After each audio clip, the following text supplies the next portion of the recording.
75व्या प्रजासत्ताक दिनानिमित्त cantonment hospital Deolali camp येथे गोरगरीब रुग्णांना ब्लँकेट वाटप वंचित बहुजन आघाडी भगूर शहर युवा शाखेच्या वतीने युवा शहर अध्यक्ष केतन सोनवणे व महिला तालुका अध्यक्षा कल्पना शिंदे तसेच शहर उपाध्यक्ष व आरोग्य मित्र बाळासाहेब जगरूप आणि रुग्णालयातील डॉक्टर यांच्या हस्ते वाटप करण्यात आले।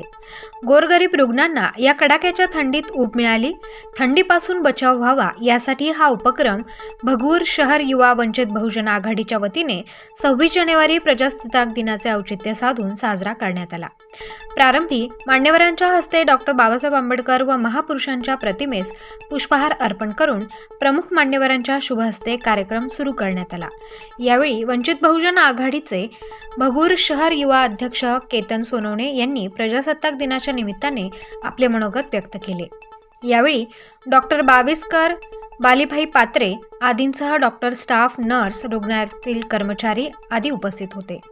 कार्यक्रम यशस्वीतेसाठी कुणाल गायकवाड, मेहुल साळवे, अनिकेत भवार, मंगेश यादव, सुमित चंद मोरे, सुयग जगताप, तुषार भवार, यश साळवे, विक्रांत तेलोरे, प्रफुल्ल सोनवणे, गंगाराम गजवास, अथर्व गायकवाड, आशिष मोरे आदी कार्यकर्त्यांनी परिश्रम घेतले।